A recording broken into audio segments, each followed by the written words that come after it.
बड़ी बदकिस्मती है, जो कुछ हुआ इसकी तवक्को नहीं थी। कोई है जो नहीं चाहता कि मसाइल का कोई हल निकले। हमने तो बड़ी कोशिश की।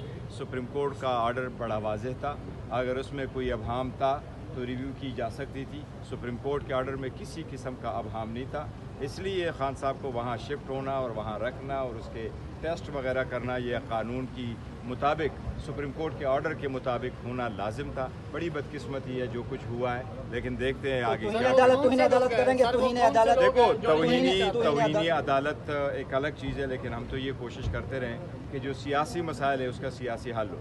जो कुछ हुआ इसकी तवक्को नहीं थी। जो हमें बताया गया था कि इस पे अमल दरामद होगा, जो बताया गया, मुझे खुद पता किया था, पहले भी 2 दिन बताया गया, कल भी मुझे इन्फॉर्म किया गया, इसकी बिल्कुल तवक्को नहीं थी कि किसी और हॉस्पिटल में शिफ्ट किया जाएगा या कौन से हॉस्पिटल में, या फिर ये ना बताना कि उसको कौन से हॉस्पिटल में शिफ्ट किया गया, क्या टेस्ट हुए, खान साहब ने क्या फरमाया, फैमिली का इंतज़ार है वो प्रेस कॉन्फ्रेंस में क्या कहती है। लेकिन सुप्रीम कोर्ट के ऑर्डर की वायलेशन हुई है। वज़ीर आज़म साहब ने तो हाथ बढ़ाया कि ताली बजाएं, तो देखिए ऐसे तालियां नहीं बजती, ऐसे मुज़ाकरात नहीं होते।